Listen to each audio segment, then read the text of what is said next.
Programme के अगले छड़े साढ़े एक अपर दीर से तशरीफ ले आए, अपर दीर से तशरीफ ले आए पश्तून प्रोफेसर राइटर उस यूनिवर्सिटी दे बुलाने से पहले मैं सिर्फ एक ऐलान करना कि साढ़ा जो कल का प्रोग्राम है वो आर्काइव लाइब्रेरी हाल च ही होसी इंशाअल्लाह सुबह के टाइम 9:30 बजे शुरू होसी तो रात तक ऐसी उस म्यूजिक का प्रोग्राम भी है तो सारे मुकम्मल तरीके से सी तुसी अपने ਜਿਹੜੇ ਸਾਥੀ ਹੁਣ ਫੈਮਿਲੀ ਦੇ ਲੋਕਾਂ ਨੂੰ ਤੁਸੀਂ ਇਤਲਾਹ ਕਰ ਦਿਓ SMS ਦੇ ਜ਼ਰੀਏ ਕਿ ਉੱਥੇ ਹੀ ਪ੍ਰੋਗਰਾਮ ਇਨਸ਼ਾਅੱਲਾ ਉਸੇ ਸੁਬਹ 9:30 ਵਜੇ ਉਹ ਮੈਂ ਤੁਹਾਡੇ ਸਾਹਮਣੇ ਬੁਲਾਣਾ ਇਹ ਸਾਡੇ ਡਾਕਟਰ ਮੁਹੰਮਦ ਕਮਾਲ ਖਾਨ ਇਹਨਾਂ ਦਾ ਨਾਮ ਹੈ ਇਹ ਸ਼ਹੀਦ Benazir university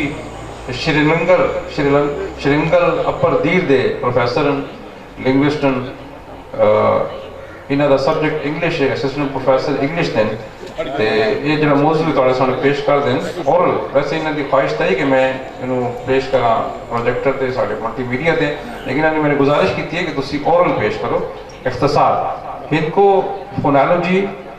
philology interesting Indo Aryan features बड़ा खूबसूरत मौजू है इंशाअल्लाह तुसी महसूस दोस्तों प्रोफेसर डॉक्टर मोहम्मद कमाल खान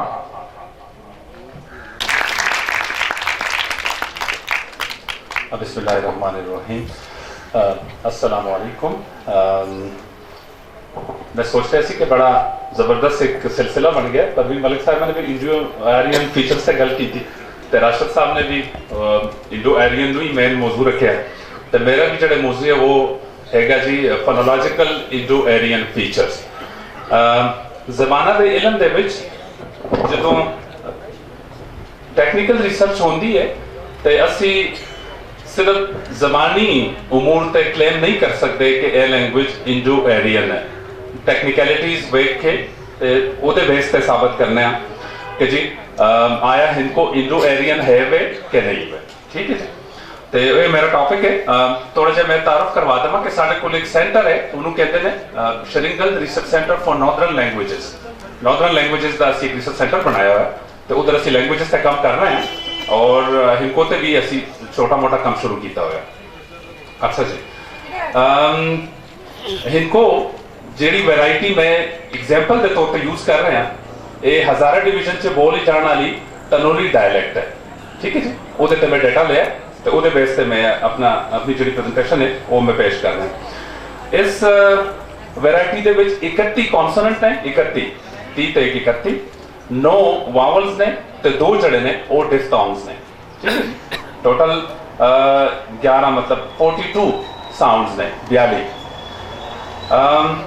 टॉपिक जड़ा मैं मुआजना कर रहा है इंडो आर्यन दे नाल ये बेसिकली आता है थ्योरेटिकल लिंग्विस्टिक्स दे विच या फिर टाइपोलॉजिकल लिंग्विस्टिक्स मतलब टाइपोलॉजिकल लिंग्विस्टिक्स है कि असी एक क्रॉस लिंग्विस्टिक रिलेशनशिप वेखने आ मुख्तलिफ जड़े खानदान ने ज़ुबाना ने उस खानदान के अंदर फीचर्स वेख के डिसाइड करने कि किहड़ी ज़ुबान किहड़े खानदान के नाल ताल्लुक रखती है तो चूंकि इंडो आर्यन एक खानदान है तो असी किहड़े फीचर्स के बेस पे क्लेम करांगे कि हिंको जिहड़ी वो इंडो आर्यन लैंग्वेज हैगी ठीक है जी उहदे वास्ते मैं 2 फीचर्स तुहानूं दिखावांगा कि वावल्स तो 2 फीचर्स और 6 मैं फीचर्स दिखावांगा तुहानूं कॉन्सोनेंट्स तो उहदे बेस पे फिर असी साबित करेंगे कि हिंको जिहड़ी वो इंडो आर्यन लैंग्वेज है ठीक है जी वावल्स दे विच 2 फीचर एक फीचर टेक्निकली उन्होंने कहते हैं लेंथनिंग यानी 2 वावल्स ने एक वावल लंबा वावल है ओदा टाइम ड्यूरेशन ज्यादा है और उससे तरह का वावल है लेकिन वो सिर्फ टाइम ड्यूरेशन जी है वो शॉर्ट है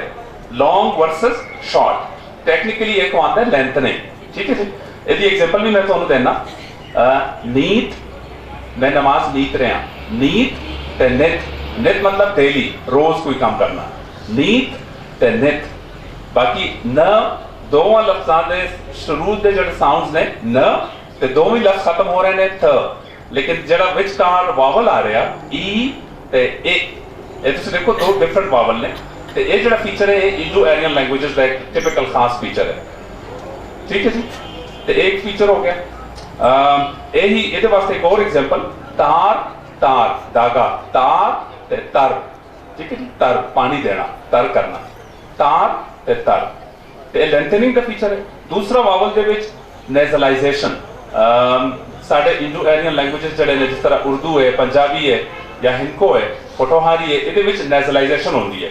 ਵਾਵਲ ਜਿਹੜਾ ਹੈ ਅਸੀਂ ਉਹੀ ਵਾਵਲ ਬੋਲਨੇ ਆ ਮੂੰਹ ਦੇ ਰਸਤੇ, ਲੇਕਿਨ ਫਿਰ ਉਹੀ ਵਾਵਲ ਅਸੀਂ ਬੋਲਾਂਗੇ ਨੱਕ ਦੇ ਰਸਤੇ, ਨੈਜ਼ਲਾਈਜੇਸ਼ਨ ਜਿਹਨੂੰ ਕਹਿੰਦੇ ਨੇ। Technically this process is called nasalization. ਤੇ ਇਹ ਵੀ ਬਹੁਤ ਜ਼ਿਆਦਾ ਇਹਦੇ ਵਿੱਚ ਮੌਜੂਦ ਹੈ ਹਿੰਕੋ ਦੇ ਵਿੱਚ। ਮਿਸਾਲ ਦੇ ਉੱਤੇ ਬਾਂ, ਬਾਜ਼ੂ, ਬਾਂ ਤੇ ਬਾ, ਦੇਖੋ ਕਿ ਸਾਊਂਡ ਉਹੀ ਹੈ, ਵਾਵਲ ਉਹੀ ਵਾਵਲ ਹੈ, ਆ ਤੇ ਆ। The only difference is the passage. One is oral passage and the second is nasal passage. यानी नक दे रास्ते वो साउंड ਅਸੀਂ ਬੋਲ ਰਹੇ ਹਾਂ। ਇਹਦੀ ਨੈਜ਼ਲਾਈਜੇਸ਼ਨ ਦੀ ਇੱਕ ਹੋਰ ਐਗਜ਼ਾਮਪਲ ਹੈ ਰਾਂ, ਰਾਂ ਡੀਅਰ, ਹਿਰਨ ਨੂੰ ਕਹਿੰਦੇ ਨੇ ਤਨੂਰੀ ਡਾਇਲੈਕਟ 'ਚ। ਰਾਂ ਤੇ ਰਾ, ਰਾ ਮਤਲਬ ਵੇ, ਪੈਸੇਜ, ਰਸਤਾ, ਠੀਕ ਹੈ ਜੀ। ਤੇ ਉਹ ਦੋ ਫੀਚਰਸ ਨੇ ਵਾਵਲ ਚੋਂ, ਲੈਂਥਨਿੰਗ ਤੇ ਨੈਜ਼ਲਾਈਜੇਸ਼ਨ। ਕੌਨਸੋਨੈਂਟਸ 'ਚ ਮੈਂ ਤੁਹਾਨੂੰ 6 ਫੀਚਰਸ ਦਿਖਾਵਾਂਗਾ ਜਿਹੜੇ ਟਿਪੀਕਲ ਇੰਡੋ ਏਰੀਅਨ ਫੀਚਰਸ ਨੇ, ਠੀਕ ਹੈ ਜੀ। ਇੱਕ ਵੇ ਜੈਮੀਨੇਸ਼ਨ, ਜਿਹਨੂੰ ਸ਼ਦ ਕਹਿੰਦੇ ਨੇ, ਸ਼ਦ ਅਰਬਿਕ ਦੇ ਵਿੱਚ ਵੀ ਸ਼ਦ ਹੈ, ਇਸੇ ਤਰੀਕੇ ਨਾਲ ਇੰਡੋ ਏਰੀਅਨ ਲੈਂਗੁਏਜਸ 'ਚ ਸ਼ਦ ਹੁੰਦਾ ਹੈ, ਇਹਨੂੰ ਇੰਗਲਿਸ਼ 'ਚ ਜੈਮੀਨੇਸ਼ਨ ਕਹਿੰਦੇ ਨੇ ਟੈਕਨੀਕਲੀ। ਤੇ ਜੈਮੀਨੇਸ਼ਨ ਜਿਹੜਾ ਉਹ ਇਸ ਹਿੰਕੋ ਜ਼ਬਾਨ ਦੇ ਵਿੱਚ ਹੈ ਤਿੱਤਰ, ਤਿੱਤਰ ਪਰਿੰਦਾ, ਤਿੱਤਰ ਜਿਹੜਾ ਦੂਸਰਾ ਤ ਆ ਰਿਹਾ ਸੈਂਟਰ ਦੇ ਵਿੱਚ, ਤਿੱਤਰ, ਇਹ ਜੈਮੀਨੇਟ ਹੋ ਰਿਹਾ। ਜਾਂ ਫਿਰ ਤਵੀ, ਤਵੀ ਜਿਹਦੇ ਤੇ ਰੋਟੀ ਪਕਾਉਂਦੇ ਨੇ, ਤਵੀ, ਤੇ ਵੀ ਜਿਹੜਾ ਹੈ ਉਹ ਵੀ ਜੈਮੀਨੇਸ਼ਨ ਹੈ, ਰਾਈਟ। ਦੂਸਰੀ ਐਗਜ਼ਾਮਪਲ ਹੈ ਜੀ ਐਸਪੀਰੇਸ਼ਨ। ਐਸਪੀਰੇਸ਼ਨ ਜਿਹੜਾ ਸਾਊਂਡ ਤੁਸੀਂ ਬੋਲਦੇ ਹੋ ਲੇਕਿਨ ਉਸ ਆਵਾਜ਼ ਦੇ ਨਾਲ ਤੁਸੀਂ ਹ ਮਿਲਾਉਂਦੇ ਹੋ, ਹ, ਜਿਸ ਤਰ੍ਹਾਂ ਉਰਦੂ 'ਚ ਹੈ ਨਾ ਜੀ ਪਲ, ਮੋਮੈਂਟ ਤੇ ਫਲ, ਫਰੂਟ। ਹੁਣ ਸਾਊਂਡ ਉਹੀ ਹੈ ਲੇਕਿਨ ਸਿਰਫ ਇੱਕ ਛੋਟਾ ਜਿਹਾ ਹ ਸਾਊਂਡ ਤੁਸੀਂ ਮਿਲਾਇਆ ਤੇ ਉਹਦੇ ਨਾਲ ਉਹਦੀ ਮੀਨਿੰਗ ਬਦਲ ਗਏ, ਪਲ ਤੇ ਫਲ। ਤੇ ਇਹ technically this is called aspiration. ਤੇ ਐਸਪੀਰੇਸ਼ਨ ਜਿਹੜੇ ਇਹ ਵੀ ਇੰਡੋ ਏਰੀਅਨ ਲੈਂਗੁਏਜਸ ਦਾ ਇੱਕ ਖਾਸ ਫੀਚਰ ਹੈ, ਇਹ ਵੀ ਹਿੰਕੋ 'ਚ ਪਾਇਆ ਜਾਂਦਾ ਹੈ। ਇਹਦੀ ਐਗਜ਼ਾਮਪਲ ਮੈਂ ਤੁਹਾਨੂੰ ਹਿੰਕੋ 'ਚ ਦੇ ਰਿਹਾ, ਫਟ ਵਰਸਸ ਪਟ, ਰਾਈਟ। ਛੱਟ, ਛੱਟ ਹ ਨਾਲ ਮਿਲਾ ਕੇ ਤੇ ਛੱਟ, ਰਾਈਟ। ਫਿਰ ਘਟ ਤੇ ਕੱਟ, ਤੇ ਹ ਸਾਊਂਡ ਮਿਲ ਰਿਹਾ ਨਾਲ ਐਸਪੀਰੇਸ਼ਨ ਹੋ ਰਿਹਾ, ਇਹ ਵੀ ਹਿੰਕੋ ਦੇ ਵਿੱਚ ਪਾਇਆ ਜਾਂਦਾ ਹੈ। तीसरी एग्जांपल मैं ਤੁਹਾਨੂੰ कॉन्सोनेंट से दे रहे हैं रेट्रोफ्लेक्स, और प्रोसेस टेक्निकली कहलाता है रेट्रोफ्लेक्शन। रेट्रोफ्लेक्शन ਜਿਹੜੇ ਸਾਊਂਡ ਅਸੀਂ ਬੋਲਨੇ ਆ ਤੇ ਇੱਕ ਸਾਊਂਡ ਜ਼ਬਾਨ ਦੇ ਬਿਲਕੁਲ ਟਿਪ ਤੋਂ, ਟਿਪ ਬਿਲਕੁਲ ਜ਼ਬਾਨ ਤੇ ਤੁਹਾਡਾ ਜਿਹੜਾ ਨੂਕ ਹੈ ਉਹਦੇ ਵਿੱਚ ਤੁਸੀਂ ਬੋਲਦੇ ਹੋ, ਉਹ ਟੈਕਨੀਕਲੀ ਕਹਿਲਾਉਂਦੇ ਨੇ ਐਪੀਕਲ, ਇੰਗਲਿਸ਼ ਦੇ ਵਿੱਚ ਐਪੀਕਲ। ਤੇ ਜਿਹਦੇ ਵਿੱਚ ਤੁਸੀਂ ਟਿਪ ਨੂੰ, ਇਹ ਜ਼ਬਾਨ ਦੀ ਜਿਹੜੀ ਟਿਪ ਹੈ ਤੁਹਾਡੀ, ਜਦੋਂ ਬੈਕ ਸਾਈਡ ਨੂੰ ਕਰਵ ਕਰਦੀ ਹੈ, ਕਰਵ ਜਿਸ ਤਰ੍ਹਾਂ ਮੋਚ ਨਹੀਂ ਪੈਂਦਾ, ਮੋਚ ਪੈ ਕੇ ਤੁਸੀਂ ਸਾਊਂਡ ਬੋਲਦੇ ਹੋ, ਤੇ ਉਹਨੂੰ ਕਹਿੰਦੇ ਨੇ retroflex sound. Retroflexion is the process, retroflexion. ਤੇ ਰੈਟਰੋਫਲੈਕਸ਼ਨ ਜਿਹੜਾ ਇਹ ਵੀ ਹਿੰਕੋ ਦੇ ਵਿੱਚ ਕਾਫੀ ਸਾਰਾ ਪਾਇਆ ਜਾਂਦਾ ਹੈ। ਨ ਸਾਊਂਡ, ਨ, ਤੁਸੀਂ ਨ ਬੋਲਦੇ ਹੋ ਤੇ ਤੁਸੀਂ ਆਪਣੀ ਜ਼ਬਾਨ ਦੀ ਟਿਪ ਬੈਕ ਸਾਈਡ ਨੂੰ ਕਰਵ ਕਰਦੇ ਹੋ, ਠੀਕ ਹੈ। ਇਹ ਰੈਟਰੋਫਲੈਕਸ਼ਨ ਕਹਿਲਾਉਂਦਾ ਹੈ। ਤੇ ਜਿਸ ਤਰ੍ਹਾਂ ਪਾਣੀ, ਕਾਣੀ, ਮਾਣੀ, ਇਹ ਨ ਸਾਊਂਡ ਹਿੰਕੋ ਦੇ ਵਿੱਚ ਪਾਇਆ ਜਾਂਦਾ ਹੈ। It's again one of the very interesting Indo Aryan feature. ਇਹ ਜਿੰਨੀ ਵੀ ਇੰਡੋ ਏਰੀਅਨ ਲੈਂਗੁਏਜਸ ਨੇ, ਬੇਸ਼ੱਕ ਉਹ ਹਿੰਕੋ ਹੈ, ਪੰਜਾਬੀ ਹੈ, ਉਰਦੂ ਹੈ, ਉਹਦੇ ਵਿੱਚ ਇਹ ੜ ਸਾਊਂਡ ਪਾਇਆ ਜਾਂਦਾ ਹੈ, ੜ, ਠੀਕ ਹੈ। ਫਿਰ ਚੜ, ਕੜ, ਪੜ, ਮੜ, ਇਹ ਬਹੁਤ ਜ਼ਿਆਦਾ ਪਾਇਆ ਜਾਂਦਾ ਹੈ। ੜ ਸਾਊਂਡ ਹਿੰਕੋ ਦੇ ਵਿੱਚ ਬਹੁਤ ਜ਼ਿਆਦਾ ਹੈ, ਰਾਈਟ ਜੀ। ਇਸ ਤੋਂ ਇਲਾਵਾ ਨੇਜ਼ਲ ਸਾਊਂਡਸ ਨੇ ਹਿੰਕੋ ਦੇ ਵਿੱਚ ਕਾਫੀ ਸਾਰੇ, ਨੇਜ਼ਲ ਜਿਹਦੇ ਨੱਕ ਦੇ ਥਰੂ ਅਸੀਂ ਬੋਲਨੇ, ਜਿਸ ਤਰ੍ਹਾਂ ਮ, ਨ, ਗ ਤੇ ਨ, ਨ, ਜਿਸ ਤਰ੍ਹਾਂ ਤਾਉਣ, ਤਾਉਣ ਇੱਕ ਦਰਖਤ ਹੈ, ਤਾਉਣ, ਨ ਸਾਊਂਡ ਹੈ, ਇਹ ਵੀ ਪਾਇਆ ਜਾਂਦਾ ਹੈ। ਇਸ ਤੋਂ ਇਲਾਵਾ ਜਿਹੜੀ ਪੰਜਵੀਂ ਫੀਚਰ ਹੈ ਕੌਨਸੋਨੈਂਟਸ ਦੇ ਵਿੱਚ, ਹਿੰਕੋ ਕੌਨਸੋਨੈਂਟ 'ਚ ਪਾਇਆ ਜਾਂਦਾ ਹੈ, ਉਹ ਹੈ ਕਲਸਟਰਸ। ਕਲਸਟਰਸ ਤੋਂ ਮੁਰਾਦ ਕੇ ਇੰਗਲਿਸ਼ ਸਾਰੇ ਬੋਲਦੇ ਨੇ, ਇੰਗਲਿਸ਼ ਦੇ ਵਿੱਚ ਬਹੁਤ ਸਾਰੇ ਕਲਸਟਰਸ ਨੇ, ਬਹੁਤ ਸਾਰੇ, ਠੀਕ ਹੈ। ਇੰਡੋ ਏਰੀਅਨ ਜਿੰਨੀ ਵੀ ਲੈਂਗੁਏਜਸ ਨੇ ਉਹਦੇ ਵਿੱਚ ਬਹੁਤ ਘੱਟ ਕਲਸਟਰਸ ਹੋਣਗੇ, ਬਹੁਤ ਥੋੜੇ ਕਲਸਟਰਸ ਹੋਣਗੇ। ਇਹ ਤਨੋਲੀ ਡਾਇਲੈਕਟ ਦੇ ਵਿੱਚ ਸਿਰਫ 22 ਕਲਸਟਰਸ ਪਾਏ ਜਾਂਦੇ ਨੇ, 22 ਤੋਂ ਜ਼ਿਆਦਾ ਨਹੀਂ ਹੈਗੇ, ਠੀਕ ਹੈ ਜੀ। ਮਿਸਾਲ ਜਿਸ ਤਰ੍ਹਾਂ ਫਰੰਗ, ਸਰਟ, ਜ਼ਰੂਰ, ਖਰਾਤ, ਫਲਾਂ, ਸਲਾ, ਠੀਕ ਹੈ ਜੀ।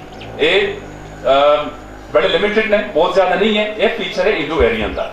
ਨਾਨ ਇੰਡੋ ਏਰੀਅਨ ਲੈਂਗੁਏਜਸ ਦੇ ਵਿੱਚ ਬਹੁਤ ਸਾਰੇ ਆਪਣਾ ਇੰਟਰਸਟਿੰਗ ਫੀਚਰਸ ਪਾਏ ਜਾਂਦੇ ਨੇ, ਰਾਈਟ ਜੀ। ਆਖਰੀ ਫੀਚਰ ਹੈ ਉਹ ਇਹ ਕਿ ਇਹ ਜਿਹੜੇ ਕਲਸਟਰਸ ਨੇ ਇਹ ਅਲਫਾਜ਼ ਦੇ ਅਖੀਰਲੇ ਕੋਨੇ ਦੇ ਵਿੱਚ ਬਹੁਤ ਤੋੜੇ ਹੁੰਦੇ ਨੇ। ਇਹ ਇੰਡੋ ਏਰੀਅਨ ਫੀਚਰ ਹੈ ਕਿ ਜਿਹੜੇ ਕਲਸਟਰਸ ਨੇ, ਕਲਸਟਰ ਤੋਂ ਮੁਰਾਦ ਇੱਕ ਤੋਂ ਜ਼ਿਆਦਾ ਕੌਨਸੋਨੈਂਟਸ ਇੱਕ ਸਾਥ ਆਵੇ, ਇੱਕ ਸਾਥ ਇੱਕ ਤੋਂ ਜ਼ਿਆਦਾ ਕੌਨਸੋਨੈਂਟ ਆਵੇ, ਉਹਨੂੰ ਕਹਿੰਦੇ ਨੇ ਕਲਸਟਰ। ਕਲਸਟਰ ਲਫ਼ਾਜ਼ ਦੇ ਸ਼ੁਰੂ 'ਚ ਵੀ ਤੋੜੇ ਹੁੰਦੇ ਨੇ, लेकिन अखीर दे विच ते बिल्कुल ही तोड़े होंदे ने। ये इंडो एरियन जिहड़ी लैंग्वेजेस ने अलाउ नहीं करदी अल्फाज दे अखीर दे कोने च ये अल्फाज अलाउ नहीं करते कि कॉन्सोनेंट क्लस्टर आवे। बहुत तोड़े ने, 2-3 ही है ने इहदे विच अपना हिंको दे विच, जिस तरह कंद कंद न द, तुसी सोचो आखिर दे विच 2 कॉन्सोनेंट आ रहे ने न ते द, क आ न द, ते न द जेड़े आखिर दे विच आ रहे ने ये कॉन्सोनेंट क्लस्टर्स बहुत तोड़े ने, जिस तरह प्लम्ब म ब, या फिर सुंत सुंत सुनता सुंत ते न त, ये जेड़े साउंड्स ने एक साथ आ रहे ने इन पे, और इन्हें तुसी मजीद टेक्निकल देखो ते हर साउंड न ते म, कंद कम प्लम्ब ते सुनत, ये पहले जड़ा न म ये नेजल इक्को ही तरह दे इक्को ही कैटेगरी दे साउंड ने, और जेड़े इहदे नाल अखीर च आ रहे ने द या ब या थ, ये भी इक्को ही कैटेगरी ने, ये प्लॉसिव्स ने स्टॉप्स। तो इसका मतलब ये होया टेक्निकली कि सिर्फ एक कैटेगरी दा साउंड जड़ा नेजल साउंड है वो सेकंड लास्ट साउंड है किसी भी वर्ड दे विच, और सिर्फ वाहिद इक्को ही कैटेगरी दी साउंड जेड़ी कि प्लॉसिव है या स्टॉप है, तो सिर्फ 2 कैटेगरीज अलाउ कर दिया ने, क्योंकि साडे कोल काफी सारे कॉन्सोनेंट्स ने।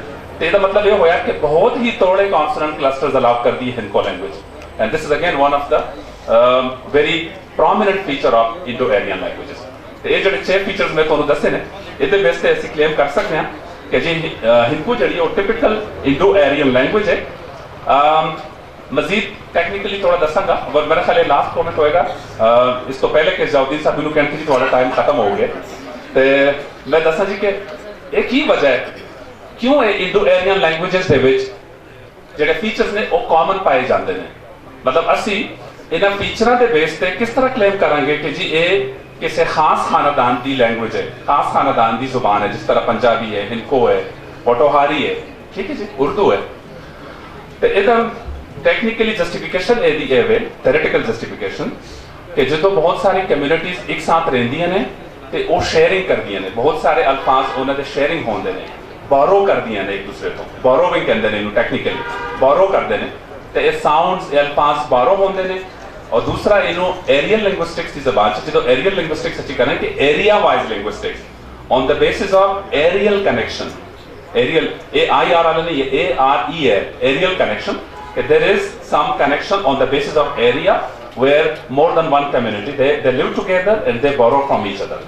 तो एक ओदी ए और इसी जस्टिफिकेशन दे विच एक होर है टर्म को एग्जिस्टेंस जिन्हों कहते हैं, को एग्जिस्टेंस। जो बहुत सारी कम्यूनिटीज एक साथ रहिंदियां ने ते उन्हां दे जिहड़े कल्चरल एफिलिएशंस ने, उन्हां दे रस्म रिवाज, उन्हां दी ज़बान दे अल्फाज, उन्हां दे रोज़मर्रा दे जिहड़े अल्फाज वाक़यात ने वो एक साथ होंदे ने। ते ये मेरा टॉपिक सी जी। I am sure you might have enjoyed this. Thank you very much.